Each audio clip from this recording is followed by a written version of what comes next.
Irak'ın Mosul şäheriniň ýaşaýjylarynyň zorlukdan gaçmagy sebäpli Dohuk welaýatynyň serhedindäki barlyk geçiş nokodunda ulag dyknyşygy emele geldi.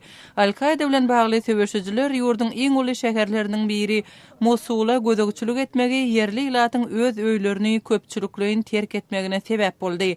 Käbir adamlar islamçy gozgalaňçylaryň zorlugundan gorkýanlygyny, käbirler bolsa Irak'ın howpsuzlyk güýçleriniň şähere gözegçiligi gaýdyp almak üçin howadan zarby urmagyndan howatyrlanýanlygyny aýdýarlar. Pakistanda yaragly adamlar Karachi şäheriniň halkara aeroportunda howpsuzlyk güýçleriniň türgönleşik merkezinde odaşdylar. Bu ok atyşyk aeroporta hüjüm edilip 35 adamyň ölümine sebäp bolan gan döküşlüğüň ertesi ýüze çykdy. Pakistanyň Taliban hereketi bu hüjümüň geçen ýylda öz lideriniň Birleşen Ştatlaryň howadan uran zarbasy arkaly öldürilmegine jogap bolanlygyny aýtdy. Orsiýetde medisina işgärleri Moskwanyň administrasiýasynyň öňünde protest geçirdiler.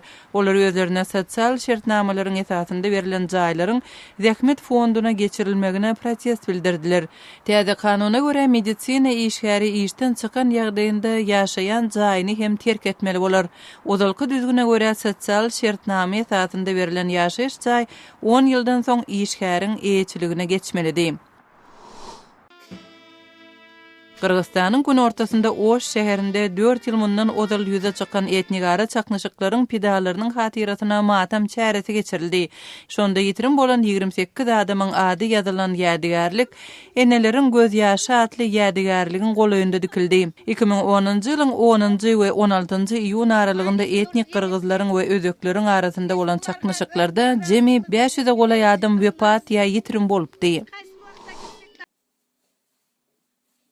Qazaqstanyň Maliýe polisiýasy Astanada 16 drop çyzygy 10 katly internet telewizionasynyň edarasynda barlyk geçirdi.